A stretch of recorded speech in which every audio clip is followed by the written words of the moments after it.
워싱턴이 발칵 뒤집혔습니다. 유엔 안보리 상임이사국 프랑스가 처음으로 한국보다 아래 순위에 놓였습니다. 2026년 2월 11일 포브스가 발표한 세계 강대국 순위였습니다. 경제, 군사, 기술, 외교, 문화까지 종합평가한 지수였습니다. 한국이 6위, 프랑스가 7위였습니다. 핵 보유국이자 안보리 상임이사국인 나라가 그 특권 없는 나라에게 밀렸습니다. 국무부의 긴급 대책회의가 소집됐습니다. 48시간 안에 동맹국 국력 재평가 보고서를 올리라는 지시가 떨어졌습니다. 그 충격적인 전말을 지금 공개합니다. 안녕하세요. 감동라이프입니다. 오늘도 찾아오셔서 감사합니다. 시작하기 전에 구독과 좋아요를 눌러주시면 큰 힘이 됩니다. 그럼 오늘 준비한 이야기 시작하겠습니다. 제 이름은 제임스 하퍼입니다. 미국 전략국제문제연구소 CSIS에서 27년째 아시아 태평양 담당 수석연구위원으로 일하고 있습니다. 세계 각국의 국력을 분석하고 미국의 동맹 전략을 설계하는 것이 제 일입니다. 27년 동안 저는 한 가지를 의심해 본 적이 없었습니다. 프랑스는 유엔 안보리 상임이사국이자 핵 보유국, 문화 강국이라는 사실이었습니다. 프랑스는 2차전 이후 세계 질서를 설계한 5나라 중 하나였습니다. 저는 그 지위 위에서 27년을 일했습니다. 한국은 제게 늘 성장하는 중견국이었습니다. 반도체를 잘 만들고 대중문화도 인기 있는 나라. 하지만 안보리 상임이사국이라는 자리를 가진 나라와는 근본적으로 체급이 다르다고 저는 그렇게 믿어왔습니다. 2017년 저는 인도태평양 동맹 재편 전략을 직접 설계한 적이 있습니다. 그 보고서로 CSIS 내부 표창을 받았고 이후 아시아 국력 분석 논의에서 제 의견이 상당한 무게를 갖게 됐습니다. 그때부터 저는 국가의 진짜 힘이란 국제기구에서의 공식 지위와 역사적 축적에서 나온다는 원칙을 세웠습니다. 그 원칙이 오늘 이 회의실까지 저를 데려왔습니다.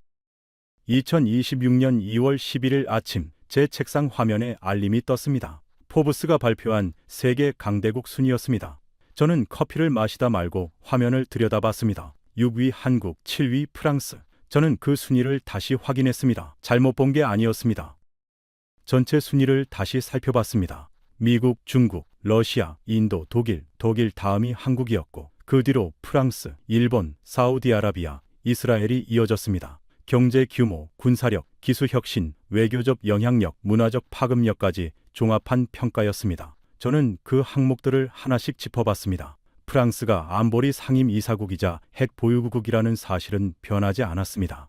그런데도 순위는 한국보다 아래였습니다. 국무부 장관실에서 다시 연락이 왔습니다. 이 순위가 신뢰할 만한 것인지, 그리고 동맹국들의 실질적 국력 지형이 어떻게 바뀌고 있는지를 판단해야 한다는 지시가 내려왔습니다. 48시간 안에 보고서를 제출하라는 명령이 떨어졌습니다. 27년 경력에서 가장 무거운 임무 중 하나였습니다. 상임이사국의 나라미라라 믿어온 프랑스의 지위를 이제 정면으로 검증해야 했습니다. 그것도 오랜 동맹국 두 나라의 순위를 직접 비교해야 하는 민감한 보고서였습니다. 저는 워싱턴 시내 CSIS 본부로 향했습니다. 아침 한기가 포토맥강 위로 낮게 깔려 있었습니다. 출근길 차량들이 다리 위에 길게 늘어서 있었습니다. 9층 회의실 문을 열자 진한 원두 냄새가 먼저 밀려왔습니다. 창밖으로 워싱턴 기념탑이 흐린 하늘 위로 솟아 있었습니다. 긴 테이블 위에 낡은 서류철 하나가 이미 놓여 있었습니다. 그 서류철의 주인이 클로드 몽테뉴였습니다. 프랑스 외교전략연구소 IFRI 명예소장 68세였습니다. 백발에 늘 짙은 감색 정장을 입은 그는 유엔 안보리 상임이사국 좌석 배치도 사본을 서류 가방에 넣고 늘 다녔습니다. 레지용 도네르 훈장 배지를 양복 깃에 달고 다녔습니다. 몽테뉴는 회의 때마다 그 두 가지를 꺼내 들었습니다. 하퍼, 몽테뉴가 서류철을 테이블에 탁 내려놓으며 말했습니다. 이 보고서 걱정할 것 없습니다. 저는 자리에 앉으며 그를 바라봤습니다. 설명해 보시죠. 몽테뉴가 좌석 배치도를 손끝으로 가리켰습니다. 이게 프랑스의 자리입니다. 1945년부터 지금까지 세계 질서를 설계하는 5나라 중 하나였습니다. 잡지 하나의 순위로 그 자리가 흔들릴 리 없습니다. 이런 종합지수는 방법론부터 재검토해야 합니다. 그때 회의실 문이 열리고 클레어 뒤브아가 들어왔습니다. CSIS 유럽 분석관이었습니다. 그녀가 노트북을 열며 조용히 말했습니다. 연구위원님, 결론 내리시기 전에 먼저 보셔야 할 숫자가 있습니다. 저는 그녀의 표정에서 뭔가 다른 것을 느꼈습니다. 몽테뉴는 대수롭지 않다는 듯 서류철을 다시 펼쳤습니다. 미리 말씀드리겠습니다. 48시간 뒤 저는 27년 경력에서 단 한 번도 쓴 적 없는 문장을 보고서에 적었습니다. 우리는 유엔 안보리 상임이사국이라는 자리가 곧 국력이라 믿었습니다. 그런데 그 자리를 지키겠다고 스스로 계급장을 내려놓았던 사람들이 있었던 나라가 이제 그 자리 없이도 우리보다 앞서 있습니다. 그 문장에 이르기까지의 이야기를 지금부터 말씀드리겠습니다. 27년 동안 수백 개의 보고서를 써왔지만 이런 문장을 쓰게 될 줄은 그날 아침까지도 상상하지 못했습니다. 몽테뉴가 좌석 배치도를 다시 들여다봤습니다. 저는 그 낡은 서류를 바라보며 생각했습니다. 이 배치도 한 장이 오늘 이 보고서의 결론을 정말 대신할 수 있을까? 클레어가 노트북 화면을 저에게 돌렸습니다. 첫 번째 데이터가 화면에 떠올랐습니다. 회의실 공기가 조금씩 무거워지고 있었습니다.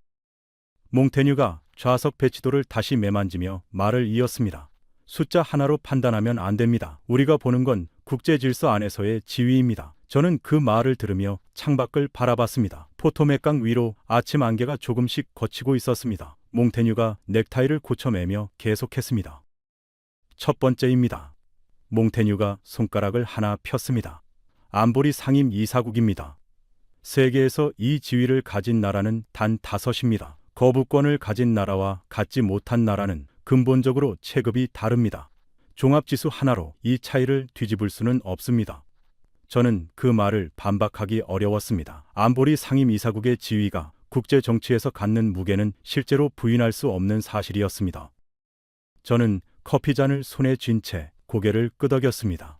일리 있는 지적입니다. 제가 말했습니다. 몽테뉴가 만족스러운 표정을 지었습니다. 하지만 그 순간에도 저는 뭔가 걸리는 게 있었습니다. 상임이사국이라는 지위는 지난 27년간 제가 회의 때마다 자연스럽게 받아들여온 전제였습니다.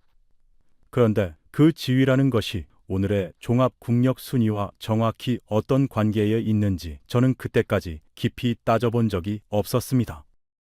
두 번째입니다. 몽테뉴가 손가락을 하나 더 폈습니다. 핵 보유국입니다. 우리는 독자적인 핵 억지력을 가진 나라입니다. 이건 군사력 지표 몇 개로 환산할 수 있는 게 아닙니다. 국가 생존을 스스로 지킬 수 있는 나라와 그렇지 못한 나라의 차이입니다. 그는 자신 있는 얼굴이었습니다. 이 말도 사실이었습니다. 프랑스의 독핵 전력은 세계적으로도 소수 국가만 가진 능력이었습니다. 몽테뉴가 서류철을 다시 만지작거리며 덧붙였습니다. 제가 젊었을 때 파리에서 드골 장군의 독자 핵전력 연설을 직접 들은 적이 있습니다. 어떤 동맹에도 의존하지 않고 스스로 나라를 지킨다는 그 결단이 오늘날 프랑스의 전략적 자율성을 만들었습니다. 그 자율성이 지금도 우리 외교의 근간을 이루고 있습니다. 저는 그 말을 들으며 고개를 끄덕였습니다. 프랑스의 독자 핵전략 자체는 부인할 수 없는 역사적 사실이었습니다. 세 번째입니다. 몽테뉴가 서류철을 탁 눌렀습니다. 문화 강국입니다. 우리는 계몽주의를 낳은 나라입니다. 예술, 철학, 외교 언어까지 우리가 세계에 남긴 유산은 숫자로 환산할 수 없습니다. 몽테뉴가 시계를 흘끗 봤습니다. 오전 9시가 넘어가고 있었습니다. 그는 자리에서 일어나 창가로 걸어갔습니다. 하퍼, 27년을 함께 일했습니다. 당신도 알지 않습니까? 우리는 80년 동안 이 국제 질서의 설계자 자리를 지켜온 나라입니다. 한국이 종합지수 하나에서 앞섰다고 해서 그 질서가 바뀌지는 않습니다. 그의 목소리에는 확신이 담겨 있었습니다. 저는 그 확신이 낯설지 않았습니다. 어제까지의 제 확신과 똑같았기 때문입니다. 저는 그 세 가지 논리를 들으며 이상한 감각을 느꼈습니다. 안보리 상임이사국, 핵 보유국, 문화 강국. 27년 동안 제가 해온 생각과 정확히 같았습니다. 저도 같은 말을 회의에서 해왔습니다. 그런데 오늘은 왜인지 그 논리가 완결된 것처럼 들리지 않았습니다. 뭔가가 빠진 느낌이었습니다. 클레어가 노트북 화면을 저에게 보여주려다 멈췄습니다. 그녀는 몽테뉴의 말이 끝나기를 기다리고 있었습니다. 30대 중반인데도 이 회의실에서 그녀는 늘 가장 조용한 사람이었습니다. 그런데 오늘 그녀의 손끝이 노트북 트랙패드 위에서 미세하게 움직이고 있었습니다. 뭔가를 말하고 싶어하는 사람의 몸짓이었습니다. 몽테뉴 소장님, 저는 그를 바라보며 물었습니다. 당신이 말한 세 가지, 안보리 상임 이사국, 핵 보유국, 문화 강국, 전부 27년 동안 제가 해온 말입니다. 그런데 클레어가 열려는 화면에 그 세 가지가 반박된다면 어떻게 하겠습니까? 몽테뉴가 서류철을 손에 쥔 채 말했습니다. 반박될 게 없습니다. 역사가 말합니다. 저는 고개를 끄덕였습니다. 맞습니다. 그럼 들어봅시다. 몽테뉴 옆에 앉아있던 신입 애널리스트가 노트북을 열었습니다. 조지타운을 갓 졸업한 신입인 듯 했습니다.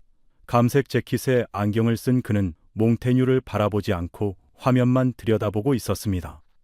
저는 그것을 알아챘습니다. 아직 아무 말도 하지 않은 사람이었습니다. 그런데 그 사람이 어느 순간 말을 할 것이라는 걸 저는 27년 경력으로 알고 있었습니다. 데이터가 그를 움직이고 있었습니다. 저는 클레어를 바라봤습니다. 클레어, 방금 몽테뉴 소장이 한 세 가지 주장 중 하나라도 자신 있게 반박할 수 있습니까? 클레어가 잠시 침묵했습니다. 저는 그 침묵을 세고 있었습니다. 3초, 4초, 5초, 그리고 그녀가 고개를 들었습니다. 세 가지 전부입니다. 연구위원님. 회의실 공기가 살짝 달라졌습니다. 몽테뉴가 서류철에서 손을 떼며 그녀를 바라봤습니다. 처음으로 날카로운 눈빛이었습니다. 1라운드 시작하겠습니다. 클레어가 노트북을 열며 말했습니다. 몽테뉴가 서류철에서 손을 뗐습니다. 완전히 떼지는 않았습니다. 여전히 서류철 근처에 손가락을 얹은 채였습니다. 저도 화면을 바라봤습니다. 그때까지 저는 몽테뉴의 논리가 맞을 거라고 생각하고 있었습니다. 그 생각이 바뀌기까지 오래 걸리지 않았습니다. 저는 잠깐 창밖을 바라봤습니다. 포토맥강 위로 아침 햇살이 퍼지고 있었습니다. 저는 커피를 한 모금 마시며 생각했습니다. 몽테뉴의 논리가 맞는다면 이 보고서는 쉽게 쓸 수 있었습니다. 안보리 상임 이사국, 핵 보유국, 문화 강국, 장관실에 올리기 좋은 결론이었습니다. 그런데 클레어가 열려는 화면이 그 결론을 흔들 것 같았습니다. 저는 그 예감을 애써 누르며 화면을 바라봤습니다. 아직 꺼내지 않은 숫자가 있습니다. 클레어가 조용히 말했습니다. 이게 진짜 무서운 겁니다. 저는 그 말에서 뭔가를 느꼈습니다. 이번 순위 역전보다 더 무서운 게 있다는 뜻이었습니다. 저는 화면을 바라보며 이 보고서의 결론이 어디로 향할지를 처음으로 느끼기 시작했습니다. 27년 경력으로도 예측할 수 없는 방향이었습니다. 하나 라운드입니다. 클레어가 화면을 열었습니다. 알고리즘 순위, 무의미론부터 보겠습니다. 시계가 오전 9시 반을 넘어가고 있었습니다. 창밖으로 포토맥강 위로 아침 햇살이 조금씩 회의실 안까지 들어오고 있었습니다. 테이블 위 커피잔에서 김이 가늘게 피어오르고 있었습니다. 화면에 포브스 방법론 자료가 떴습니다. 몽테뉴 소장님, 이번 지수가 몇 개 항목을 기준으로 산출됐는지 아십니까? 몽테뉴가 서류철을 손에 쥔 채 말했습니다. 몇 개 항목이라는 건 압니다. 클레어가 화면을 넘겼습니다. 경제, 군사, 기술 혁신, 외교적 영향력, 문화적 파급력까지 5개 핵심 축입니다. 각 축마다 세부 지표가 여러 개씩 포함됩니다. 몽테뉴가 말했습니다. 잡지사가 만든 지수는 상업적 의도가 섞여 있을 수 있습니다. 클레어가 고개를 끄덕였습니다. 맞습니다. 언론사가 만드는 지수는 학술 논문과 다른 방식으로 검증됩니다. 그런데 몽테뉴 소장님, 이 방법론에 참여한 자문단이 누구인지 아십니까? 몽테뉴가 잠깐 멈췄습니다. 정확히는 모릅니다. 클레어가 화면을 넘겼습니다. CSIS를 포함해 여러 국제정치 싱크탱크 연구원들이 자문으로 참여했습니다. 저희 기관도 그중 하나입니다. 몽테뉴가 자문단 명단을 손끝으로 훑으며 물었습니다. 프랑스 쪽 기관은 참여하지 않았습니까? 클레어가 고개를 끄덕였습니다. IFRI를 포함해 프랑스 쪽 싱크탱크 2곳도 자문단에 이름을 올렸습니다. 소장님이 소속된 기관도 이 방법론 검증 과정에 참여한 셈입니다. 몽테뉴가 잠시 말을 잃었습니다. 자신이 몸담은 기관이 이 지수의 신뢰성을 함께 뒷받침했다는 사실은 예상치 못한 지점이었습니다. 몽테뉴가 잠깐 말을 멈췄습니다. 저는 그 침묵을 카운트했습니다. 1초, 2초, 3초. 몽테뉴가 3초 이상 침묵하는 건 이 회의에서 처음이었습니다. 자문에 참여했다고 그 결과에 전적으로 동의한다는 뜻은 아닙니다. 그가 말했습니다. 목소리에서 아까의 확신이 조금 빠져 있었습니다. 클레어가 계속했습니다. 정확히 보셨습니다. 다만 방법론 자체가 검증 절차를 거쳤다는 사실은 변하지 않습니다. 순위가 마음에 안 든다고 방법론 전체를 부정할 수는 없습니다. 저는 그 숫자를 들으며 생각했습니다. 상업적 의도가 섞인 순위라면 방법론 검증 절차 자체가 허술해야 정상이었습니다. 그런데 여러 싱크탱크가 자문으로 참여한 체계적인 지수였습니다. 이건 가볍게 무시할 수 있는 순위가 아니라는 신호였습니다. 저는 그 생각이 스치는 순간 처음으로 몽테뉴의 논리에서 빠진 것이 보이기 시작했습니다. 1라운드 마무리하겠습니다. 클레어가 말했습니다. 알고리즘 순위 무의미로는 반박됐습니다. 다수 싱크탱크가 검증한 방법론입니다. 몽테뉴가 서류철에서 손을 뗐습니다. 조용히 세게 누르지 않고 저는 그 동작을 바라봤습니다. 오늘 처음 있는 변화였습니다. 신입 애널리스트가 구석에서 처음으로 입을 열었습니다. 소장님, 저도 한 가지 말씀드리겠습니다. 저희 내부에서도 이 방법론 초안 검토에 참여한 기록이 있습니다. 당시 특별한 이해 제기는 없었던 것으로 확인됩니다. 오히려 표본 설계가 기존 지수들보다 정교하다는 내부 평가도 있었습니다. 몽테뉴가 그를 바라봤습니다. 이번엔 날카롭게 바라보지 않았습니다. 그냥 들었습니다. 이 라운입니다. 클레어가 말했습니다. 일회성 반짝 순이라는 이야기를 하겠습니다. 몽테뉴가 몸을 앞으로 기울였습니다. 맞습니다. 이게 핵심입니다. 한 해의 순위 하나로 국력의 흐름을 판단할 수는 없습니다. 내년에는 다시 뒤바뀔 수 있는 수치입니다. 그의 목소리에 다시 힘이 들어갔습니다. 클레어가 고개를 끄덕였습니다. 맞습니다. 단 한 해의 수치라면 그렇게 볼 수도 있습니다. 그런데 몽테뉴 소장님, 한국의 전년 대비 순위 변동을 확인하시겠습니까? 몽테뉴가 잠깐 멈췄습니다. 정확한 수치까지는 모릅니다. 클레어가 화면을 넘겼습니다. 전년 대비 한 계단 상승했습니다. 그 앞에도 상승세였습니다. 2년 연속 같은 방향으로 움직이고 있습니다. 몽테뉴가 순위표를 손끝으로 짚으며 물었습니다. 프랑스는 그 기간 동안 어떻게 움직였습니까? 클레어가 고개를 끄덕였습니다. 프랑스는 같은 기간 동안 순위가 정체하거나 소폭 하락했습니다. 두 나라가 서로 다른 방향으로 움직이다 이번에 교차한 겁니다. 우연히 한번 스친 게 아니라 서로 다른 궤적이 만든 필연적인 교차점입니다. 몽테뉴가 잠시 화면에서 시선을 떼지 못했습니다. 한 계단씩이면 등락의 범위 아닐 수 있습니다. 몽테뉴가 시도했습니다. 목소리에 힘이 빠져 있었습니다. 클레어가 고개를 저었습니다. 맞습니다. 한 계단이라는 폭 자체는 크지 않습니다. 그런데 방향이 중요합니다. 2년 연속 상승했다는 건 등락이 아니라 추세라는 뜻입니다. 회의실이 조용해졌습니다. 저는 그 대비가 핵심을 찌른다는 걸 알았습니다. 단 한 번의 순위 변동이라면 우연일 수 있었습니다. 하지만 2년 연속 같은 방향으로 움직이고 있다면 그건 일회성이 아니라 구조적인 흐름이었습니다.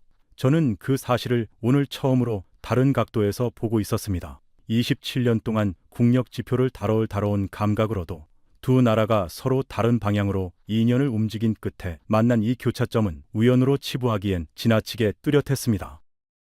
두 번째 숫자를 보겠습니다. 클레어가 말했습니다. 순위 상승의 세부 요인도 확인하시겠습니까? 몽테뉴가 대답하지 않았습니다. 저는 그 침묵을 세고 있었습니다. 4초, 5초. 기술 혁신과 문화적 파급력 항목에서 특히 두드러진 상승이 있었습니다. 클레어가 말했습니다. 몽테뉴 소장님, 이 두 항목은 단기간에 조작하거나 부풀리기 어려운 지표입니다. 특정 항목 하나에 착실하면 이렇게 설명하시겠습니까? 신입 애널리스트가 조용히 끼어들었습니다. 소장님, 저희가 참고한 세부 데이터를 보면 특허 출원 건수, 콘텐츠 수출액, 국제 학술지 인용 지수까지 여러 하위 지표가 동시에 상승했습니다. 한 가지 지표만 반짝 오른 게 아니라 전 방위적으로 개선됐습니다. 몽테뉴가 그를 바라봤습니다. 반박하려다 멈췄습니다. 다지표 동반 상승이라는 사실은 착시론으로는 설명되지 않는 부분이었습니다. 몽테뉴의 손이 서류철 위에서 멈췄습니다. 두 번째였습니다. 저는 잠깐 창밖을 바라봤습니다. 포토맥강 위로 아침이 완전히 밝아 있었습니다. 저는 처음으로 이 숫자들이 설명 가능한 착시가 아니라는 생각을 했습니다. 몽테뉴가 지니고 다니는 좌석 배치도가 이제 낡은 종이처럼 보이기 시작했습니다. 그 배치도가 틀렸다는 게 아니었습니다. 다만 1945년의 질서가 오늘의 숫자를 설명해 주지는 못했습니다. 2라운드 마무리하겠습니다. 저는 말했습니다. 알고리즘 순위 무의미론은 반박됐습니다. 검증된 방법론입니다. 일회성 반짝론도 흔들립니다. 2년 연속 상승 추세가 그 증거입니다. 몽테뉴, 아직 반박할 논리가 있습니까? 몽테뉴가 서류철을 다시 매만졌습니다. 그의 손끝이 아까보다 눈에 띄게 느려져 있었습니다. 안보리 상임이사국의 실질 특권은 다른 문제라는 이야기가 남아 있습니다. 저는 고개를 끄덕였습니다. 3라운드에서 보겠습니다. 저는 복도로 잠깐 나왔습니다. 클레어가 커피 2잔을 들고 따라 나왔습니다. 복도 창밖으로 워싱턴 시내가 내려다 보였습니다. 관광객들이 워싱턴 기념탑 주변을 거닐고 있었습니다. 연구위원님, 몽테뉴 소장이 흔들리고 있습니다. 저는 고개를 끄덕였습니다. 알고 있어. 그런데 아직 안보리 특권 논리가 남아있어. 실질 영향력은 다른 문제라는 그 논리. 클레어가 종이컵을 두 손으로 감싸주며 말했습니다. 3라운드에 준비되어 있습니다. 저는 워싱턴의 흐린 하늘을 바라봤습니다. 구름 사이로 해가 희미하게 비치고 있었습니다. 다시 회의실로 돌아왔습니다. 몽테뉴가 자리에 다시 앉아 있었습니다. 서류철을 만지작거리며 저를 기다리고 있었습니다. 3라운드입니다. 클레어가 말했습니다. 안보리 상임이사국의 실질 특권 이야기를 하겠습니다. 몽테뉴가 몸을 앞으로 기울였습니다. 맞습니다. 이게 핵심입니다. 거부권이라는 건 종합지수로 환산할 수 없는 독보적 권한입니다. 이 권한 하나만으로도 프랑스는 다른 차원의 나라입니다. 클레어가 고개를 끄덕였습니다. 맞습니다. 거부권 자체는 독보적인 권한입니다. 그런데 몽테뉴 소장님, 최근 10년간 프랑스가 단독으로 거부권을 행사한 사례가 몇 건인지 아십니까? 몽테뉴가 잠깐 멈췄습니다. 정확한 수치까지는 모릅니다. 클레어가 화면을 넘겼습니다. 없습니다. 단 한 건도 없습니다. 권한은 존재하지만 실질적으로 행사된 적이 없는 권한입니다. 몽테뉴가 화면 속 통계를 손끝으로 짚으며 물었습니다. 행사하지 않은 것과 필요하지 않았던 것은 다릅니다. 클레어가 다음 화면을 열었습니다. 맞습니다. 억지력으로서 작동행했을 가능성은 있습니다. 그런데 그 억지력이라는 것도 결국 실증하기 어려운 가정입니다. 반면 기술혁신 지표나 문화 콘텐츠 수출액은 매년 실제로 측정되고 축적되는 숫자입니다. 가정된 억지력과 실측된 성과, 어느 쪽이 더 신뢰할 수 있는 지표일까요? 몽테뉴가 잠시 말을 잃었습니다. 행사하지 않았다고 그 권한이 무의미한 건 아닙니다. 몽테뉴가 시도했습니다. 목소리에 힘이 빠져 있었습니다. 클레어가 고개를 저었습니다. 맞습니다. 잠재적 억지력으로서의 가치는 있습니다. 그런데 실질적인 국제 영향력을 평가할 때 행사되지 않는 잠재력과 실제로 작동하는 경제력, 기술력, 문화적 파급력 중 어느 쪽에 더 무게를 둬야 할까요? 저는 그 숫자를 들으며 생각했습니다. 안보리 거부권이 상징적으로 중요하다는 건 분명했습니다. 하지만 10년간 단 한 번도 행사되지 않은 권한이라면 그건 실질적인 국력 지표라기보다 역사적 지위에 가까웠습니다. 저는 그 생각이 스치는 순간 처음으로 몽테뉴의 논리에서 빠진 것이 보이기 시작했습니다. 3라운드 마무리하겠습니다. 저는 말했습니다. 안보리 특권론도 흔들립니다. 10년간 행사되지 않은 권한이 그 증거입니다. 몽테뉴, 아직 남은 게 있습니까? 몽테뉴가 오랫동안 대답하지 않았습니다. 저는 그 침묵을 셌습니다. 5초, 10초. 그가 조용히 말했습니다. 그래도 이 순위가 앞으로도 이어질지는 아직 지켜봐야 합니다. 처음으로 방어적인 논리였습니다. 27년 동안 봐온 그의 얼굴에서 처음으로 확신이 아니라 곤혹스러움이 비쳤습니다. 사라드입니다. 클레어가 말했습니다. 향후 전망을 함께 보겠습니다. 화면에 새 표가 떴습니다. 몽테뉴 소장님, 한국의 기술혁신 지표가 최근 몇 년간 어떻게 움직였는지 아십니까? 몽테뉴가 계산을 시도하다 멈췄습니다. 저도 암산으로 따라가다 멈췄습니다. 특허 출원, 연구개발 투자, 첨단 산업 수출까지 전 분야에서 상승세가 이어지고 있습니다. 클레어가 말했습니다. 이 추세가 이어진다면 다음 조사에서는 격차가 더 벌어질 가능성이 높습니다. 몽테뉴가 낮은 목소리로 말했습니다. 아직 확정된 미래는 아닙니다. 클레어가 고개를 끄덕였습니다. 맞습니다. 아직 확정은 아닙니다. 그런데 이미 여러 해 같은 방향으로 움직여온 지표가 갑자기 방향을 바꿀 이유가 있을까요? 몽테뉴가 서류철을 만지작거리며 계산기를 꺼내 두드렸습니다. 숫자를 몇 번이나 다시 입력했습니다. 저는 그 손끝이 아까보다 느려졌다는 걸 알아챘습니다. 소장님, 저는 조용히 물었습니다. 지금 계산기로 무엇을 확인하고 계십니까? 몽테뉴가 계산기를 내려놓았습니다. 잠시 대답하지 않았습니다. 최근 5년간 두 나라의 기술 혁신 지표 변화율을 다시 돌려보고 있었습니다. 그가 말했습니다. 결과가 어떻게 나왔습니까? 몽테뉴가 화면을 보며 낮게 말했습니다. 생각보다 격차가 더 벌어질 것 같습니다. 회의실에 짧지만 무거운 침묵이 흘렀습니다. 회의실이 조용해졌습니다. 저는 그 역설이 핵심을 찌른다는 걸 알았습니다. 우리는 안보리 상임 이사국이라는 지위로 스스로를 지켜왔습니다. 그런데 실질적인 국력을 구성하는 지표들에서 격차가 좁혀지는 게 아니라 점점 벌어지는 방향으로 가고 있었습니다. 27년 경력에서 한 번도 마주해 본 적 없는 구도였습니다. 도미노 시나리오를 보겠습니다. 클레어가 다음 화면을 열었습니다. 이 흐름이 이어지면 무슨 일이 벌어지는지입니다. 첫 번째, 기술과 문화 영향력이 계속 상승하면 다음 조사에서 격차가 더 벌어집니다. 두 번째, 우리가 상임 이사국이라는 지위를 당연하게 여겨온 프레임을 이제 실질적 영향력 중심으로 재정의해야 합니다. 우리의 외교 전략 전체를 다시 짜야 한다는 뜻입니다. 몽테뉴가 조용히 물었습니다. 세 번째는 없습니까? 클레어가 그를 바라봤습니다. 예상치 못한 질문이었습니다. 세 번째는 우리에게 달려 있습니다. 그녀가 말했습니다. 지금 이 결과를 위기로만 볼 것인지 아니면 우리 외교 전략을 다시 점검할 계기로 삼을 것인지 그 선택에 따라 그림이 달라질 수 있습니다. 몽테뉴가 처음으로 고개를 끄덕였습니다. 반박이 아니라 동기의 끄덕임이었습니다. 신입 애널리스트가 다시 입을 열었습니다. 소장님, 이건 단순히 순위 하나가 바뀌는 문제가 아닙니다. 우리가 강대국이라는 정체성을 어떻게 정의해왔는지 그 자체가 흔들리는 겁니다. 몽테뉴가 창밖을 바라봤습니다. 포토맥 강이 완전히 밝아 있었습니다. 그는 오랫동안 말이 없었습니다. 이틀 동안 처음으로 그의 시선이 서류철이 아니라 창밖 어딘가 먼 곳을 향해 있었습니다. 아직 하나가 더 남았습니다. 클레어가 조용히 말했습니다. 이건 숫자가 아닙니다. 몽테뉴가 그녀를 바라봤습니다. 뭡니까? 클레어가 다른 폴더를 열었습니다. 사람입니다. 저는 그 말을 들으며 잠깐 창가로 걸어갔습니다. 워싱턴의 흐린 하늘이 유리창 너머로 보였습니다.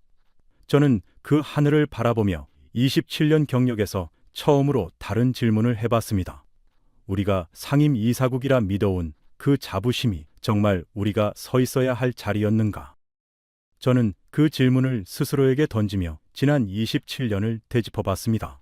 프랑스의 안보리 지위를 자랑스러워하는 동안 저는 늘 한국을 뒤따라오는 중견국으로만 봐왔습니다.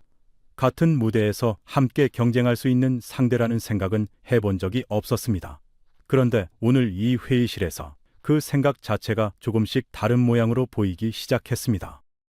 클레어가 노트북을 잠시 덮었습니다. 화면 대신 우리를 바라봤습니다. 연구위원님, 몽테뉴 소장님, 숫자 이야기는 여기까지 하고 제 이야기를 잠깐 드려도 되겠습니까? 회의실이 조용해졌습니다. 저는 그녀의 목소리에서 평소와 다른 떨림을 느꼈습니다. 5년 동안 이 회의실에서 그녀가 자기 이야기를 꺼낸 적은 한 번도 없었습니다. 제 할아버지는 프랑스 대대 소속 병사였습니다. 클레어가 말했습니다. 1951년 2월 지평리 전투에 참전하셨습니다. 그때 할아버지 나이 23이었습니다. 몽테뉴가 그녀를 바라봤습니다. 서류철을 쥔 손이 테이블 위에서 멈춰 있었습니다. 할아버지는 원래 알제리 주둔 부대에서 복무하시던 직업 군인이었습니다. 클레어가 계속했습니다. 한국 파병 소식을 들었을 때 자원 입대하셨다고 합니다. 당시 프랑스는 인도차이나 전쟁으로도 병력이 부족한 상황이었는데 그럼에도 대대 하나를 따로 편성해 한국으로 보낸 겁니다. 할아버지는 그 결정 자체가 이례적이었다고 늘 말씀하셨습니다. 할아버지는 그 전투를 지휘한 사람 이야기를 자주 하셨습니다. 클레어가 계속했습니다. 랄프 몽클라르 장군이었습니다. 원래 육군 중장이었는데 한국에 파병되는 프랑스 대대의 지휘관 자리가 중령급 보직이었습니다. 몽클라르 장군은 그 전투에 나가기 위해 스스로 계급을 중령으로 낮춰 자원하셨습니다. 할아버지는 그 이야기를 하실 때마다 목소리가 달라지셨습니다. 클레어가 말했습니다. 중장이 스스로 새 계급을 낮추면서까지 전장에 나간다는 게 무슨 의미인지 할아버지는 그 전투 현장에서 직접 느끼셨다고 하셨습니다. 지평리에서 중공군의 대규모 공세를 막아낼 때 몽클라르 장군은 최전선에서 병사들과 함께 참호에 있었습니다. 그녀가 잠시 숨을 골랐습니다. 목소리가 약간 갈라졌습니다. 영하 20도에 가까운 추위 속에서 나흘 밤낮을 버텼다고 하셨습니다. 클레어가 덧붙였습니다. 탄약이 떨어져 갈 때마다 병사들끼리 서로의 몫을 나눴고 부상병이 생기면 지휘관부터 나서서 후송을 도왔습니다. 할아버지는 그 나흘이 평생 가장 길고도 짧았던 시간이었다고 하셨습니다. 시간 감각이 사라질 정도로 절박했던 순간들이었다고요. 그 전투에서 할아버지는 부상을 입으셨습니다. 클레어가 말했습니다. 다리에 파편이 박혔고 후송되는 와중에도 부대가 그 고지를 지켜냈는지를 계속 물으셨답니다. 지평리 전투는 그 뒤로 유엔군 전체의 전세를 바꾼 전투로 평가받게 됐습니다. 회의실 안에 낮은 정적이 흘렀습니다. 몽테뉴의 손가락이 서류철 표면 위에서 미세하게 움직였습니다. 저는 그 이야기를 들으며 몽테뉴의 좌석 배치도를 다시 바라봤습니다. 그가 오랫동안 자랑스럽게 서류 가방에 넣고 다니던 그 종이가 이 순간 완전히 다른 무게로 놓여 있었습니다. 몽테뉴 소장님, 클레어가 그를 바라보며 말했습니다. 할아버지는 늘 말씀하셨습니다. 계급장을 내려놓고도 싸울 수 있는 게 진짜 힘이라고. 그런데 언제부턴가 우리는 계급장, 그러니까 상임 이사국이라는 자리 자체가 힘이라고 착각해온 것 같습니다. 몽테뉴가 낮은 목소리로 물었습니다. 할아버님 성함이 어떻게 되십니까? 클레어가 그를 바라봤습니다. 예상치 못한 질문이었습니다. 앙리 뒤부아입니다. 그녀가 대답했습니다. 몽테뉴가 잠시 침묵하다 말했습니다. 지평리 전투 참전 용사 명단에서 그 이름을 본 기억이 있습니다. 제 삼촌도 같은 대대 소속이었습니다. 회의실 안의 공기가 한층 더 무거워졌습니다. 몽테뉴가 서류철을 손에서 완전히 내려놓았습니다. 처음이었습니다. 그의 어깨가 미세하게 내려앉는 것이 보였습니다. 저는 그 이야기를 전혀 몰랐습니다. 그가 낮게 말했습니다. 신입 애널리스트가 고개를 숙이고 있었습니다. 눈가가 붉어져 있는 것이 보였습니다. 저는 아무 말도 하지 않았습니다. 사진 한 장 없이도 클레어의 이야기가 그날 회의실에서 가장 무거운 자료가 되고 있었습니다. 저는 할아버지의 그 전투를 직접 보지 못했습니다. 클레어가 말했습니다. 제가 태어나기 한참 전 이야기니까요. 그런데 이상하게도 한국 관련 지표를 다시 들여다볼 때마다 어떤 감정이 올라옵니다. 우리가 여전히 앞서 있다고 믿어온 자부심과 그 나라를 그저 지원받던 나라로만 기억해온 제 자신에 대한 부끄러움이 동시에 옵니다. 그녀의 손끝이 노트북 가장자리를 가만히 누르고 있었습니다. 할아버지는 돌아가시기 전까지 매년 2월이면 지평리 전투 이야기를 꺼내셨다고 클레어가 덧붙였습니다. 가족들은 그 이야기를 몇 번이고 반복해서 들었지만 할아버지에게는 매번 처음 하는 이야기처럼 생생했다고 합니다. 클레어는 할아버지가 남긴 낡은 군번줄을 지금도 간직하고 있다고 말했습니다. 저는 창밖을 바라봤습니다. 워싱턴의 하늘이 조금씩 맑아지고 있었습니다. 저는 처음으로 다른 생각을 했습니다. 27년 동안 저는 국력을 지위와 특권에서만 찾아왔습니다. 그런데 그 지위의 뿌리에 계급장을 내려놓고 참호에 들어간 사람의 선택이 있었다는 사실을 저는 오늘 처음으로 실감했습니다. 클레어의 이야기가 그 사실을 조용히 가리키고 있었습니다. 국력이라는 것이 어쩌면 자리가 아니라 선택으로 증명되는 것일 수도 있겠다는 생각이 들었습니다. 할아버지는 돌아가시기 전까지 매년 2월이면 지평리 전투 이야기를 꺼내셨다고 클레어가 덧붙였습니다. 가족들은 그 이야기를 몇 번이고 반복해서 들었지만 할아버지에게는 매번 처음 하는 이야기처럼 생생했다고 합니다. 클레어는 할아버지가 남긴 낡은 군번줄을 지금도 간직하고 있다고 말했습니다. 그녀는 그 군번줄을 오늘 아침에도 목에 걸고 나왔다고 조용히 덧붙였습니다. 몽테뉴 소장님, 저는 조용히 말했습니다. 지금까지 나온 것을 정리하겠습니다. 알고리즘 순위 무의미론 반박됐습니다. 검증된 방법론입니다. 일회성 반짝론도 흔들립니다. 2년 연속 상승 추세입니다. 안보리 특권론도 10년간 미행사된 권한 앞에서 흔들립니다. 향후 격대 가능성도 확인했습니다. 그리고 오늘 이 숫자들 뒤에 계급장을 내려놓았던 사람의 이야기가 있었다는 것도 알게 됐습니다. 이 중에 하나라도 반박할 게 있습니까? 몽테뉴가 오랫동안 대답하지 않았습니다. 서류철이 테이블 위에 그대로 놓여 있었습니다. 손이 가지 않았습니다. 몽테뉴가 2분 동안 말이 없었습니다. 서류철이 테이블 위에 그대로 놓여 있었습니다. 회의실에는 에어컨 소리만 낮게 울렸습니다. 창밖으로 워싱턴의 정오 햇살이 유리창을 통해 길게 들어오고 있었습니다. 멀리 워싱턴 기념탑이 그 햇살 아래 조용히 서 있었습니다. 그 첨탑 그림자가 서서히 짧아지고 있었습니다. 저는 기다렸습니다. 클레어도 기다렸습니다. 신입 애널리스트도 마찬가지였습니다. 이 침묵을 먼저 깨서는 안 됐습니다. 몽테뉴 스스로 깨야 했습니다. 27년, 아니 IFRI에서 쌓아온 경력까지 합치면 그 이상 쌓아온 논리가 무너지는 사람에게는 스스로 결론에 도달할 시간이 필요했습니다. 신입 애널리스트가 먼저 입을 열었습니다. 소장님, 몽테뉴가 그를 바라봤습니다. 저는 보고서를 따로 쓰겠습니다. 이건 일시적 순위 변동이 아닙니다. 구조적 전환입니다. 그렇게 올리겠습니다. 몽테뉴가 아무 말도 하지 않았습니다. 반박하지도 않았습니다. 그것이 이 회의에서 처음 있는 일이었습니다. 몽테뉴가 천천히 서류철을 집어들었습니다. 그리고 조용히 손바닥 위에 올려놓고 오랫동안 들여다봤습니다. 좌석 배치도 사본 모서리가 낡아 있었습니다. 수십 년 동안 서류 가방 속에서 접혔다 펴지기를 반복한 흔적이었습니다. 그가 손끝으로 배치도 위 프랑스 자리를 천천히 짚어봤습니다. 하퍼, 그가 말했습니다. 목소리가 아까와 달랐습니다. 내가 틀렸습니다. 그 말이 회의실 안에서 조용히 울렸습니다. 이 순위 변동을 일시적이라고 설명하고 싶었습니다. 그게 제가 오랫동안 지켜온 프레임이었으니까요. 그런데 오늘 나온 숫자들이 그리고 클레어의 이야기가 그 프레임을 더는 쓰지 못하게 합니다. 저는 아무 말도 하지 않았습니다. 창밖으로 워싱턴의 정오가 가까워지고 있었습니다. 몽테뉴가 자리에서 일어나 창가로 걸어갔습니다. 27년 동안 이 회의실에서 그가 창가로 먼저 걸어간 적은 없었습니다. 늘 자리에 앉아 상대를 바라보는 쪽이었습니다. 오늘은 달랐습니다. 그는 등을 돌린 채 한참 서 있었습니다.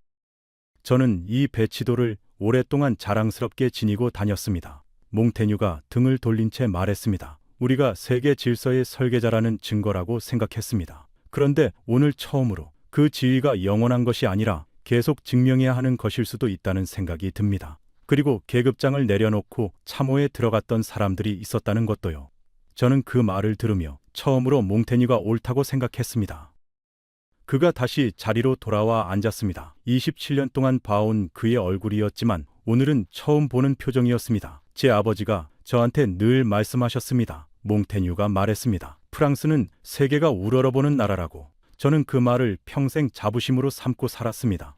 그런데 오늘 그 자부심이 계속 갱신되지 않으면 그저 과거형이 될 수도 있다는 걸 처음으로 다시 생각하게 됐습니다. 그의 목소리는 낮았지만 흔들리지 않았습니다. 몽테뉴가 잠시 창밖을 바라보다 다시 말을 이었습니다. 제가 IFRI에 처음 들어왔을 때 선배들이 늘 하던 말이 있었습니다. 우리는 세계 질서를 설계하는 나라라고.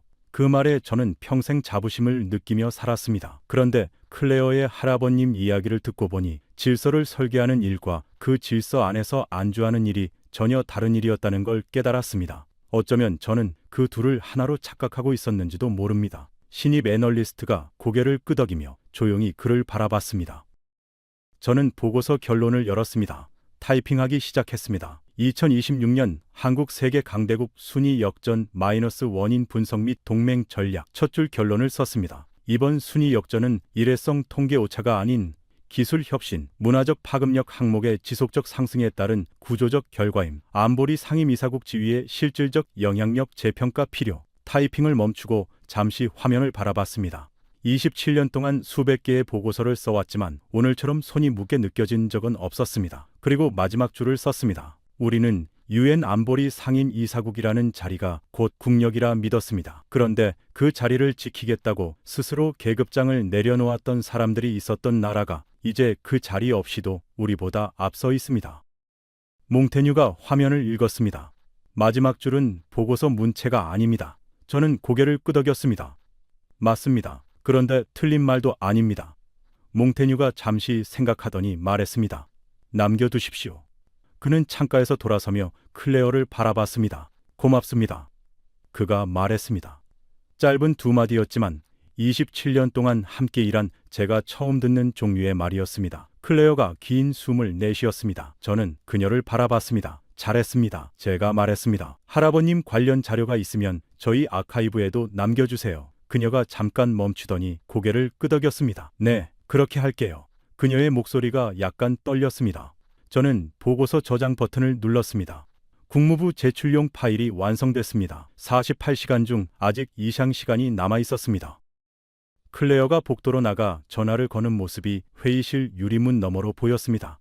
잠시 후 돌아온 그녀가 말했습니다. 어머니가 한참 말씀이 없으셨어요. 5년 만에 처음으로 제가 할아버지 이야기를 회의에서 꺼냈다고요. 저는 그 말을 들으며 잠깐 눈을 감았습니다. 몽테뉴가 가방을 챙기며 문 앞에서 멈췄습니다. 돌아보며 말했습니다. 하퍼, 이번 보고서 제목이 뭡니까? 저는 화면을 보며 말했습니다. 한국 세계 강대국 순위 역전, 우리의 선택. 몽테뉴가 고개를 끄덕이며 회의실을 나갔습니다. 문이 닫혔습니다. 좌석 배치도는 이번엔 테이블 위에 남겨지지 않았습니다. 그는 그 서류처를 가지고 나갔습니다. 저는 그 모습이 어쩐지 다행스럽게 느껴졌습니다. 저는 그가 그 서류처를 버리지 않고 가져간 것이 의미 있다고 생각했습니다. 80년의 지위를 부정할 필요는 없었습니다. 다만 그 지위를 오늘의 잣대로만 쓰지 않으면 될 일이었습니다. 몽테뉴가 그 배치도를 다시 꺼내볼 때 아마도 예전과는 다른 마음으로 보게 될 것 같았습니다. 그날 저녁 저는 포토맥 강변으로 걸어갔습니다. 27년 동안 수백 번 지나쳤던 길이었지만 오늘은 다른 마음으로 그 길을 걸었습니다. 사무실을 나서기 전 라디오에서는 저녁 뉴스가 흘러나오고 있었습니다. 오늘 국무부에 제출된 재평가 보고서 이야기가 짧게 언급됐습니다. 저는 그 소리를 들으며 잠깐 걸음을 멈췄다가 다시 강변 쪽으로 향했습니다. 포토맥 강변에서 바라본 워싱턴 시내가 노을빛을 받아 붉게 물들어 있었습니다. 링컨 기념관의 실루엣이 저녁 하늘 아래 서 있었습니다. 강 위로 조정 연습을 하는 보트 몇 척이 천천히 지나가고 있었습니다. 갈매기 몇 마리가 낮게 날며 강물 위를 스쳤습니다. 저녁 조깅을 나온 사람들이 강변 산책로를 따라 지나가고 있었습니다. 저는 강변 벤치에 잠시 앉았습니다. 가로등이 하나둘 켜지며 강물 위에 노란 빛을 드리우고 있었습니다. 27년 전 이 도시에 처음 발을 들였을 때의 제 모습이 잠깐 겹쳐 보이는 것 같았습니다. 그때 저는 안보리 상임 이사국의 지위가 곧 국력의 정점이라고 믿었습니다. 오늘 저는 그 믿음이 절반은 맞고 절반은 좁았다는 걸 깨달았습니다. 강대국의 자리는 하나로 고정된 게 아니라 계속 다시 증명해야 하는 것이었습니다. 멀리 동쪽 하늘 너머로 해가 지고 있었습니다. 저는 그 방향이 아시아라는 걸 알고 있었습니다. 지평리. 클레어의 할아버지가 75년 전 참호를 지켰던 그 고지가 저 대륙 너머 어딘가에 있었습니다. 1951년 그 고지에서 흘린 땀이 오늘 이 보고서의 가장 중요한 문장을 만들어냈습니다. 몽테뉴에게서 문자가 왔습니다. 하퍼, 보고서 마지막 줄 살려줘서 고맙습니다. 오늘 밤 이 배치도를 다시 넣어둘 생각입니다. 이번엔 다르게 보일 것 같습니다. 저는 그 문자를 읽고 휴대폰을 주머니에 넣었습니다. 수십 년 동안 자부심의 상징이었던 서류가 오늘부터 다른 의미를 갖게 될 것 같았습니다. 그가 그 서류처를 완전히 버리지 않았다는 사실이 오늘 하루의 무게를 가장 잘 보여주는 것 같았습니다. 클레어에게서도 문자가 왔습니다. 연구위원님, 어머니가 오늘 저녁 오랜만에 할아버지 군번줄 이야기를 저한테 들려주셨어요. 지평리 전투 기록도 다시 찾아봤습니다. 저는 그 문자를 2번 읽었습니다. 재평가 보고서 하나가 한 가족의 오래된 기억을 다시 꺼내게 만들 줄은 이 일을 시작했을 때는 상상하지 못했습니다. 저는 27년 경력을 돌아봤습니다. 세계 각국의 국력을 분석하고 동맹 전략을 세우는 일을 해왔습니다. 그런데 오늘 가장 중요한 지표는 통계가 아니라 사람에게서 나왔습니다. 참전 용사의 손녀가 굳어있던 우리의 상인 이사국 우위 프레심을 다시 들여다보게 만들었습니다. 저는 오늘 몽테뉴가 서류처를 손바닥 위에 올려놓고 오랫동안 들여다보던 모습을 다시 떠올렸습니다. 27년 동안 한 번도 본 적 없는 표정이었습니다. 사람이 오랫동안 지켜온 믿음 하나를 내려놓는 순간이 얼마나 무거운지 저는 옆에서 직접 지켜봤습니다. 그리고 그 무게를 견뎌낸 사람이 결국 더 단단해진다는 것도 함께 봤습니다. 저는 처음 이 일을 시작했을 때를 떠올렸습니다. 24, 갓 대학원을 졸업하고 CSIS에 들어왔을 때였습니다. 그때 선배들이 늘 하던 말이 있었습니다. 우리는 세계 질서를 해석하는 사람들이라고. 저는 그 말을 한 번도 의심해 본 적이 없었습니다. 오늘까지는요. 이제 저는 그 말을 조금 다르게 이해하게 됐습니다. 질서를 해석한다는 건 과거의 지위를 지키는 게 아니라 계속 변화하는 현실을 있는 그대로 보는 일이었습니다. 1951년 프랑스 대대는 지평리에서 계급을 낮춘 장군과 함께 중공군의 대공세를 막아냈습니다. 그로부터 75년이 흐른 지금 그 전투에 도움을 받았던 나라는 포브스 세계 강대국 순위에서 프랑스를 앞질렀습니다. 기술 혁신과 문화적 파급력에서 2년 연속 상승세를 이어가며 안보리 상임이사국이라는 지위 없이도 종합국력에서 앞서고 있습니다. 저는 그 75년의 시간을 하나씩 다시 떠올렸습니다. 1951년 지평리 참호 속에서 계급장을 내려놓은 장군과 오늘 발표된 역전 데이터가 제 머릿속에서 겹쳐졌습니다. 그 사이의 시간을 채운 건 결국 사람들의 선택이었습니다. 자리보다 임무를 앞세웠던 선택과 그 도움을 받은 자리에서 다시 일어서기를 포기하지 않았던 선택. 그 두 선택이 만나 오늘의 순위를 만들어냈다고 저는 생각했습니다. 저는 강변을 떠나기 전 마지막으로 한 번 더 도시를 돌아봤습니다. 어둠이 완전히 내려앉자 워싱턴의 불빛들이 하나둘 켜지며 도시 전체를 수놓았습니다. 국회의사당의 돔이 조명을 받아 은은하게 빛나고 있었습니다. 저는 그 불빛을 바라보며 생각했습니다. 1951년 한 청년이 지평리 참호에 몸을 웅크렸던 그 순간이 오늘 이렇게 멀리까지 이어졌다고. 그 사실이 우리의 자부심을 털어내는 게 아니라 오히려 다른 방식으로 채워준다는 걸 저는 오늘 처음으로 깨달았습니다. 우리는 유엔 안보리 상임이사국이라는 자리가 곧 국력이라 믿었습니다. 그런데 그 자리를 지키겠다고 스스로 계급장을 내려놓았던 사람들이 있었던 나라가 이제 그 자리 없이도 우리보다 앞서 있습니다. 그 사이 75년 동안 참호 속에서 고지를 지켜내려 했던 사람들이 있었습니다. 그 사람들이 오늘 이 순위를 함께 만들었습니다. 이 이야기를 주변의 소중한 분들께 꼭 전해주십시오. 댓글에 대한민국 파이팅을 남겨주시면 이 채널이 계속될 수 있는 가장 큰 힘이 됩니다. 지금까지 감동 라이프였습니다. 감사합니다.